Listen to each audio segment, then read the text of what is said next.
اکبر گھوڑے کی زین پہ جھک گیا. اب جب اکبر جھکے اکبر کا سر کا خون اور گھوڑے کی آنکھوں میں چلا گیا. اب گھوڑا خیام کی بجائے اکبر کو فوج اشکیا میں لے آیا.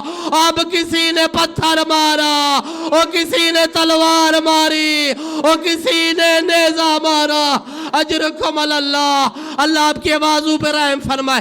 بس ہزادارو علماء نے لکھا کہ ہر شہید نے اترتے وقت حسین کو پکارا لیکن اکبر نے بابا کو نہیں پکارا. رو کر فرمایا بابا او میری لاش پہ نہ آنا, او بابا تو ضعیف ہے, او میں کڑیل جوان ہوں, اور تو میری لاش کیسے اٹھائے گا. ازادار علماء نے لکھا جب حسین نے اکبر کی آواز کو سنا نا حسین جلدی سے مقتل کی طرف دوڑے. اب علماء کہتے ہیں حسین چلتے تھے پھر گر جاتے تھے اور پھر اٹھتے تھے پھر گر جاتے تھے, حتیٰ 70 بار حسین گرے اور پھر اٹھے. اب جب اکبر کے پاس آئے نا وضع خدہ علی خدہ, اپنے رخسار اکبر کے رخسار پہ رکھے. پتہ نہیں کیسی حالت دیکھی حسین نے. اکبر کو جب تڑپتے دیکھا علماء نے کہا حسین نے اپنے ہاتھوں کو بلند کیا, ایک زوردار تماچا حسین نے اپنے چہرے پہ مارا اور رو کر فرمایا زینب او میرا اکبر چلا گیا, او میرا اکبر چھوڑ کے چلا گیا. عزادارو اب جب اکبر نے بابا کی یہ حالت دیکھی اکبر نے اپنی برچھی کو چھپانا شروع کر دیا. اب حسین نے فرمایا اکبر یہ سینے میں کیا ہے, اور رو کر فرمایا بابا او قاتل نے سن رکھا تھا او حسین بڑا صابر ہے, او بابا برچھی مار کے اس نے توڑ دی. کہتا ہے میں دیکھنا چاہتا ہوں حسین کتنا صابر ہے.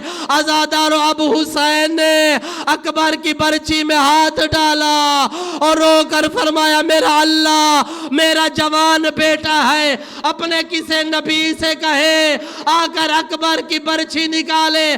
اب جب حسین نے برچھی میں ہاتھ ڈالا وہ آسمان ہل گیا, وہ کربلا کی زمین پہ زلزلہ. حسین نے رو کر فرمایا زینب وہ اکبر چلا گیا, وہ اکبر اس دنیا میں نہیں رہا. اب جب برچھی نکالی وہ اکیلی برچھی نہیں, وہ ساتھ اکبر کا کلیجہ.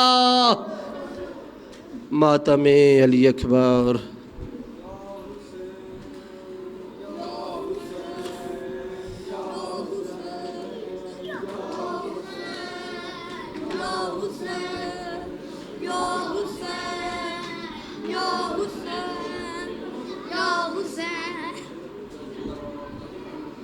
یا حسین. ہلو